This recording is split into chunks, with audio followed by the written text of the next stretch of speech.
મિત્રો, ભારત સતત વિકાસ કરી રહ્યો છે, આર્થિક રીતે સમૃદ્ધ બની રહ્યો છે. આ વાત આપણે આજકાલ ખૂબ જ સાંભળીએ છીએ. છતાં વર્લ્ડ હેપીનેસ ઇન્ડેક્સ રિપોર્ટમાં ભારતનો ક્રમ છેક 118મો આવ્યો છે. નવાઈની વાત એ છે કે પછાત ગણાતા પાકિસ્તાન અને નેપાળ કરતા ઇન્ડિયા પાછળ છે. નમસ્કાર, રિયલ વોઇસ ઓફ ઇન્ડિયામાં આપનું સ્વાગત. હું છું નેહલ. મિત્રો, આ બાબતે સૌપ્રથમ આપણે સમજીએ કે વર્લ્ડ હેપીનેસ ઇન્ડેક્સ એ શું છે. વર્લ્ડ હેપીનેસ ઇન્ડેક્સમાં મુખ્યત્વે જે તે દેશની 6 બાબતો પર વિશેષ ભાર આપવામાં આવે છે, જે છે માથાદીઠ આવક, સામાજિક ટેકો, નાગરિકોની તંદુરસ્તી અને આયુષ્ય, સ્વતંત્રતા, ઉદારતા અને ભ્રષ્ટાચાર મુક્ત દેશ વગેરે બાબતોને ધ્યાનમાં લેવાય છે. આ તમામ મુદ્દે સર્વે કરવામાં આવે છે. તેમાં નાગરિકોને તમામ મુદ્દે 1 થી 10માં ક્રમ આપવાનો હોય છે અને એને આધારે નક્કી થાય છે દેશની સુખાકારીનો આંક.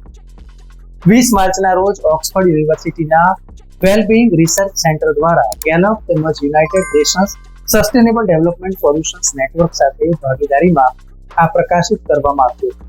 આ સર્વેમાં 147 દેશના લોકોને પૂછવામાં આવ્યું હતું કે તેઓ કેટલા ખુશ છે. સમાજમાં એકંદરે સુખ માપવા માટે આરોગ્ય, સંપત્તિ, સ્વતંત્રતા, ઉદારતા અને ભ્રષ્ટાચાર મુક્ત માહોલ વિવિધ વગેરે પરિબળો પર સવાલ પૂછવામાં આવ્યા હતા અને જવાબોનું મૂલ્યાંકન કરવામાં આવ્યું હતું. આપને નવાઈ લાગશે કે હેપીનેસ ઇન્ડેક્સમાં પાકિસ્તાન ભારતથી આગળ છે. 2025ની યાદીમાં તેને 109મું સ્થાન મળ્યું છે. નેપાળ ભારતથી ઉપર છે, તેને 92મું સ્થાન મળ્યું છે. વાત કરીએ ફિનલેન્ડની. ફિનલેન્ડ આ રેન્કિંગમાં વિશ્વમાં સૌથી પહેલા ક્રમે છે. ફિનલેન્ડના લોકો ખૂબ જ ખુશ છે.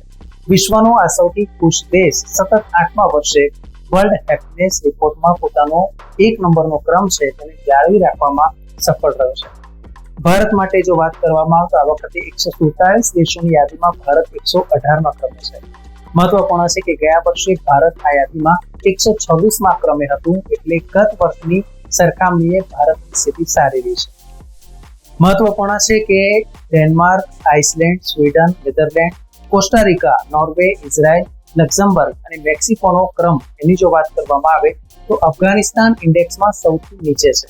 તેનાથી ઉપર Sierra Leone, Lebanon, Malawi, Zimbabwe, Botswana, Democratic Republic of Congo, Yemen, Comoros અને લેસોથો આવે છે.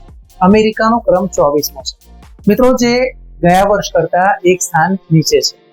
આ સર્વેની વાત કરીએ તો 2012થી આ સર્વે શરૂ થયો છે અને એ સમયે અમેરિકા યાદીમાં 11મા સ્થાને હતું. ત્યારથી અમેરિકા સતત નીચે જઈ રહ્યું છે.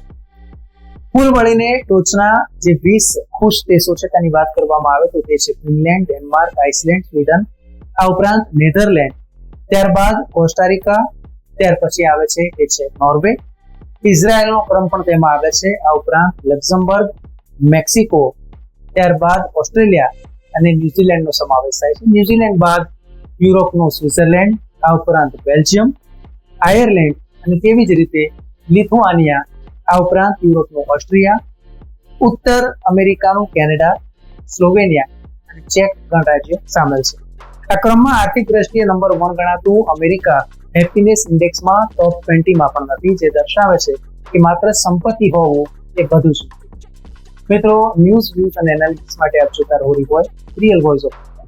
ધન્યવાદ. મિત્રો, આપ યુટ્યુબ ઉપરાંત ફેસબુક, ઇન્સ્ટાગ્રામ, એક્સ સોશિયલ મીડિયાથી પણ અમારી સાથે કનેક્ટ રહી શકો છો. દેશ વિદેશના તમામ સમાચારો વાંચવા માટે અમારી વેબ પોર્ટલ revolt.in ઓપન કરશો. ધન્યવાદ.